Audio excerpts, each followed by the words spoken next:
Hello and welcome to the University of Alberta's Opening Up Copyright Instructional Module on Moral Rights. This is Andre. Andre is an aspiring painter and author. Recently, a film company asked to buy the rights to one of Andre's short stories. Way to go, Andre. This is totally what he's always wanted, to be recognized for his work. But that's the thing.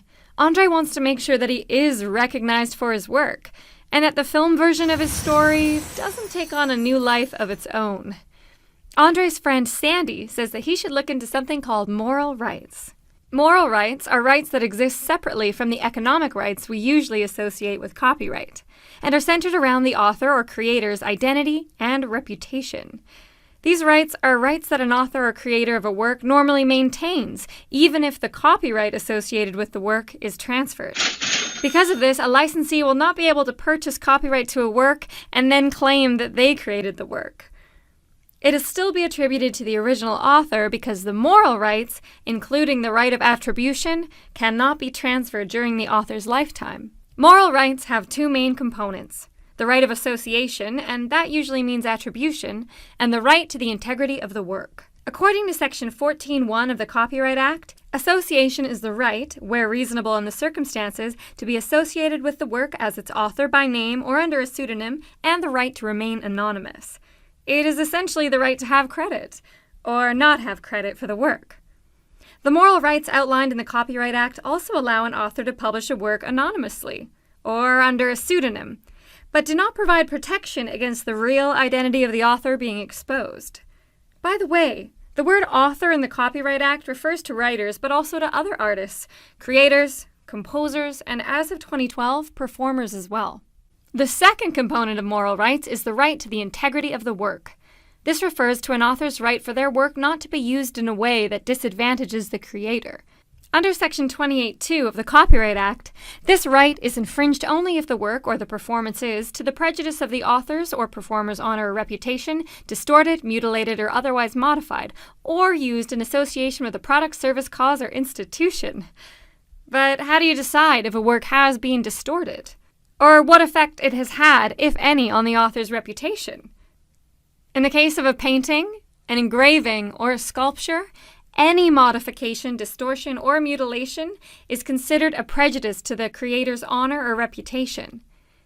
This does not include efforts taken to restore or preserve the work, relocate the work, or changes to the physical structure containing a work. So, if instead of selling the rights to one of his stories, Andre had sold the rights to one of his paintings, or allowed it to be exhibited in a gallery, any modification of Andre's painting could be infringing on his moral rights. One well-known example of this is the 1982 Snow v. Eaton Centre Limited case. Sculptor Michael Snow sued Eaton Centre Shopping Mall in Toronto after they put red ribbons around the necks of the geese in his sculpture Flight Stop at Christmas time. The court took into account both Snow's perceived damages to his reputation as well as the opinions of other artists in his field, and ruled that the ribbons were in fact a violation of Snow's moral rights, because the modification was shown to prejudice the artist's honor and reputation by others in his field. The ribbons were subsequently removed from the installation. Since this case, the Copyright Act now states in Section 28(2) that with paintings, sculptures, or engravings, any distortion is considered infringement. So if this occurred today, it would not be necessary for Snow, as a sculptor, to make a claim about damage to his honor or reputation. For other kinds of works, a modification or distortion of the work alone is not enough to prove an infringement of moral rights. In fact, some have suggested that the Snow case raised the bar for establishing infringement in other kinds of works such as books, or in Andre's case, short stories. For these kinds of works, an author must show that the modification is prejudicial to their honor or reputation. In other words, if someone who purchased the rights to Andre's painting had modified it, that's an automatic infringement. But if they modified his story, well, that's another story. Andre would have to make a claim that the modification has negatively affected his reputation. A claim that moral rights have been violated by modifying a work is more likely to succeed in court if it is backed up by evidence, such as an expert witness, that can link the modification of the work to damage to the creator's reputation. Although moral rights cannot be transferred, they can be waived, in whole or in part, by the creator with a written agreement. One reason an author might waive their moral rights is in order to negotiate a higher licensing fee. An author could charge a higher fee for allowing the licensee to use and modify the work more freely, and depending on the terms of the waiver, potentially avoid attributing the work to the original creator. An author might also be required by their employer to waive their moral rights to the work they produce in the course of their employment, although this doesn't apply to Andre.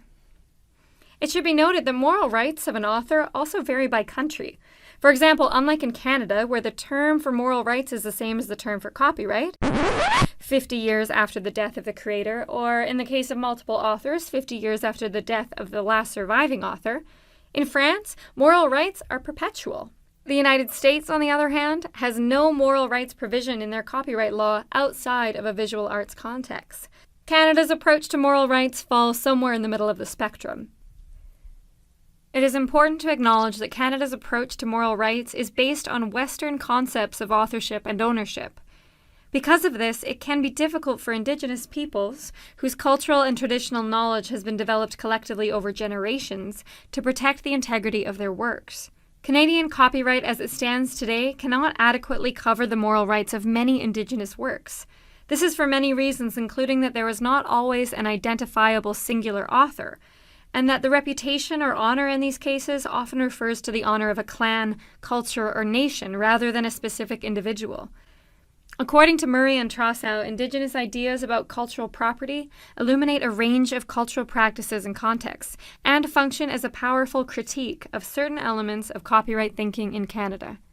You should now be able to define the two key components of moral rights, compare and contrast moral rights with economic rights in copyright, recognize what constitutes an infringement of moral rights, and understand the limitations of the Canadian approach to moral rights for protecting Indigenous knowledge. This has been the University of Alberta's Opening Up Copyright instructional module on moral rights. Thank you for your attention.